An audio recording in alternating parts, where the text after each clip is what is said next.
Big Brother, mainstream media, government cover-ups. You want answers? Well, so does he. Live from Austin, Texas, broadcasting worldwide, it's Alex Jones.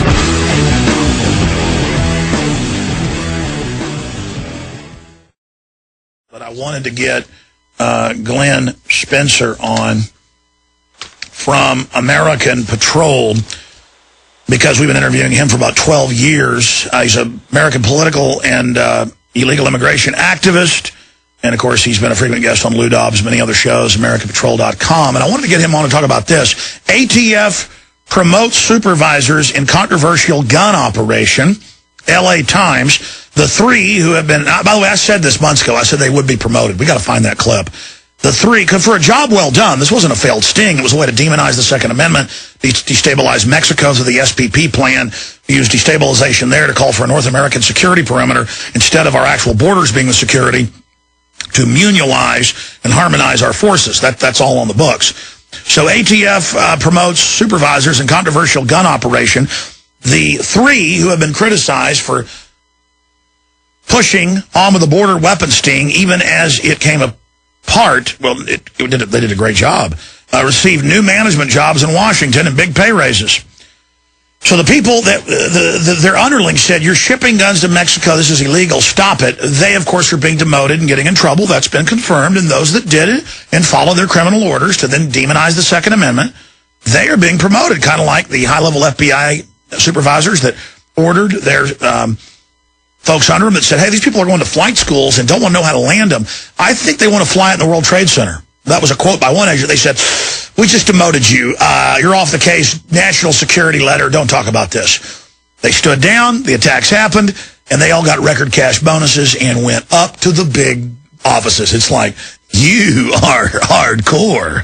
We're really going to take the American people's rights now and keep the borders open. High five. Attacks happened.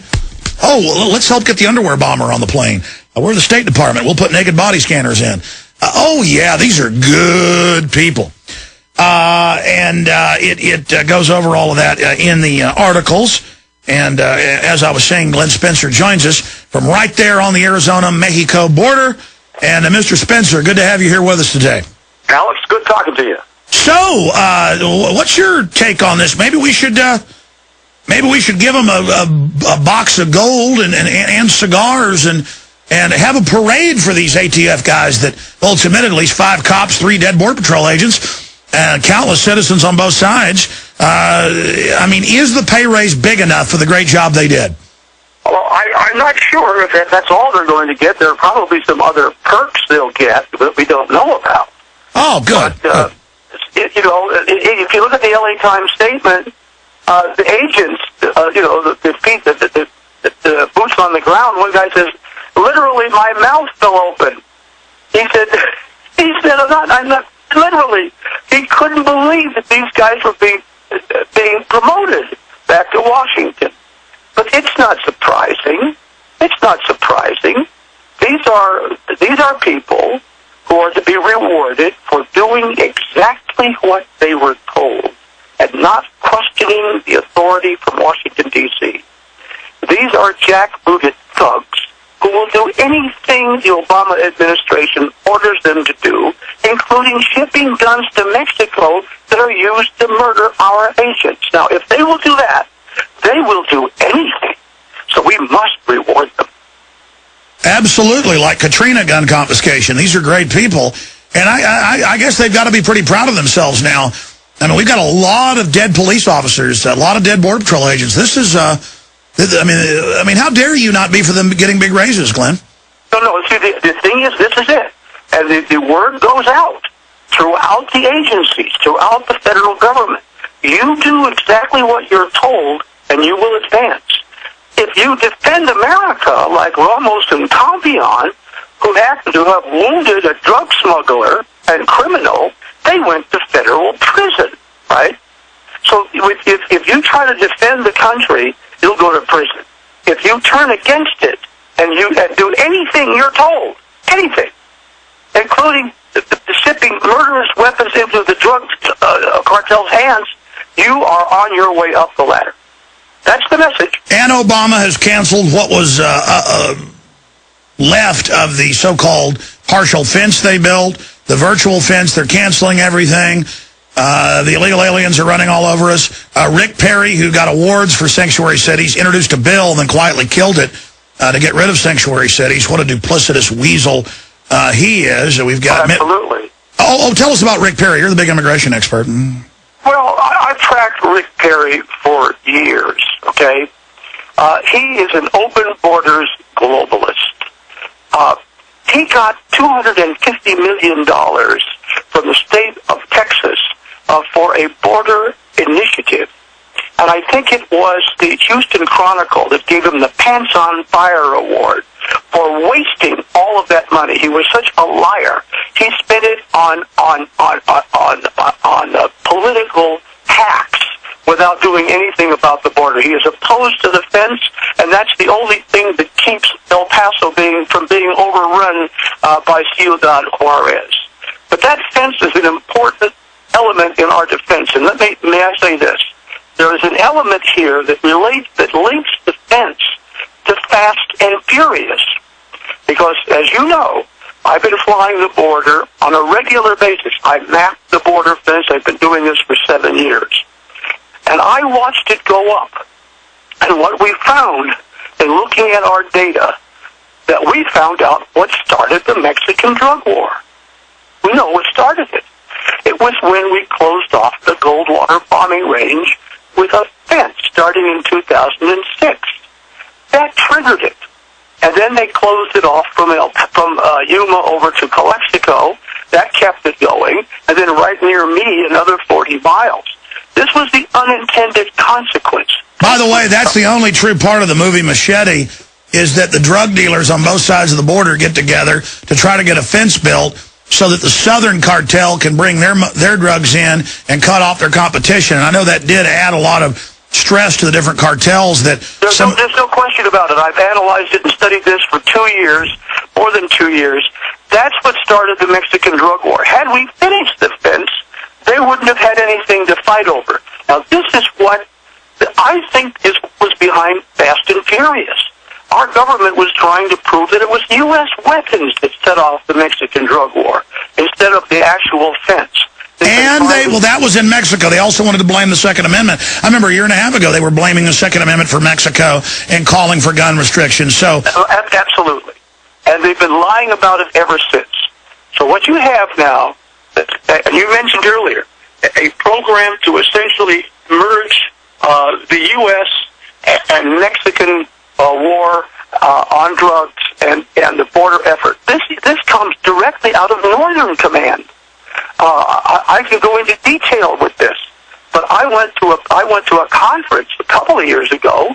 I had to pay $1,200 when I sat there and listened to a general tell us that the homeland definition used by Northern Command now includes Mexico. Did you know that? Yes. The Northern Command includes in their definition of homeland the country of Mexico. That's our home. That's the homeland. No, that's we got the documents in 2007. It's in my film Endgame. I know you covered it. Judicial Watch sued and got the North American Union SPP documents, and it said, we're going to use border crises to get rid of the border, create a continental security perimeter, and that now Obama has officially executed, and merge the three countries and use each other's troops in each other's nations against our own citizens. So absolutely. Yeah. And I sat there and listened to this general from our Northern Command explain how they're going to go about doing it. I've got his whole transcript and the audio clip of how they're doing it. Our Army is encouraging our Border Patrol agents to work directly with the Mexican Army, right, going around Washington, D.C. Work directly with them. They said, we'll support you. This is totally subversive. This is totally subversive. But I'm looking into Mexico right now. I'm looking at a cartel headquarters. We have documentation. These drugs are going in and out of there, and the Mexican Army is going in and out of there. And I'm watching it right now. And our government, our Northern Command generals are working to erase our border. I have absolute airtight proof of that. Well, very well said, Glenn. Getting back to this ATF situation, yeah, they quote the lower-level ATF guys that blew the whistle, saying our mouths have fallen open. You're promoting them? Because, as you said, this was not a botched operation. They've now caught the FBI, DEA, and ATF shipping guns into drug gangs in Venezuela, in Nicaragua, in Honduras, into drug gangs in Miami. This is in the news. It's admitted now. Right. The head of the ATF admits that Holder lied to Congress. So this is a larger program, almost like Iran-Contra, where they're actually funding certain drug gangs that are knocking out their competition. And I'm telling you, this is the Chicago mob running our government. I mean, how creepy is it that the Chicago mob connected Obama? If there was any question about this being Chicagoland nationwide, that's what this is. Only a Chicagoland president would say, you know what, you guys ship these guns in, and even after you got caught, kept doing it under our orders. We're gonna kick you upstairs. You're what we're looking for. That is exactly right. They will. These guys will obey any order, no matter how outrageous. That is the criteria for advancement. Because if they don't get the word, don't ever question the order. Just do it, right? And so just do it, no matter how outrageous it seems. You just do it. Unless you want to lose your job, go ahead, complain. You'll be out on the street. Ever checked the unemployment rates lately? Good luck, and we'll blackball you. This is serious. Well, I mean, the country's completely collapsing, and Mexico's collapsing under globalism. And as you know, you've worked with native groups around North America. I remember being in Mexico 20 years ago for Christmas in Cancun. More than 20, like 22 with my parents. I guess I was in junior high, more like 25, 30. Man, time flies. And I remember my parents were driving around Yucatan sightseeing, and there were signs everywhere that said, buy UN biosphere land, Glenn. And they went back to the hotel and got brochures, talked to the concierge. They said, you can buy land in Mexico. They were just opening it up. And it was land where they had forced the farmers, it was all over Mexico, off their land, forcing them up to the maquiladores. That was part of the NAFTA deal. They were getting, this was pre-NAFTA. They were getting ready for it. This was probably about 1990 or something, maybe even earlier. And now I've learned all over Latin America, they force people off their land up to the big cities, which are then juncture points to the United States and Canada. And it is just absolutely horrible what these globalists have done. They really are long-term thinkers. No question about it. No question about it. It's the elimination of the nation state, one world government, one world, no borders, no nation states, no army, only the UN. That is their goal. They will sacrifice us. They will look at problems like in California and just slough it off and say that's the price we have to pay. Well, Glenn Spencer, I really appreciate you joining us. You know, we need to make this a big issue with the big-time Republican talk show host. We need to get Congress to be subpoenaing the Attorney General for caught lying. We need to really see a movement towards impeachment. I mean, if this isn't impeachable, fast and furious, what is? Do you agree with that statement? Absolutely. No question. Well, let's get the heat on these people. I mean, where are the big mainline Republican talk show hosts? They're still calling it an Obama screw-up, shipping guns in. This isn't a screw-up. I mean, Hitler going into Poland wasn't a screw-up. It was what he meant to do. Well, that's right. And even you talk about Rick Perry, my little feature today. I mean, here's Fox News, you know, the supposedly bastion of the right. They won't talk about Rick Perry's play feat in immigration. They won't talk about it. And, well, Rick Perry got an award. I talked about this last week. People didn't believe me. They pulled it up off C-SPAN. I have footage of it in my film Battle for the Republic. Rick Perry was given awards by Vicente Fox for in-state tuition-free illegals that other U.S. citizens don't even get. I mean, this guy is a joke. He's not a joke. He is a serious threat. Yes. It's just a joke that Limbaugh's endorsing him. I mean, is there no end to these people? I don't hear Limbaugh endorsing him. He endorsed him? Oh, yes. I didn't hear that. Yeah, look, just Google Rush Limbaugh endorses Rick Perry. Oh, you're kidding me. No. Guys, search it. We'll show people when we come back from break. Well, Glenn, fire out the two websites for folks. Okay, I've got AmericanPatrol.com, and we've had 31,526,000 hits on it. know, I also have American Border Patrol. They don't update that as much, but you've got some good stuff, including the proof that the fence started the Mexican drug war, and they should have stopped. They should have finished it. All right, Glenn, thank you so much.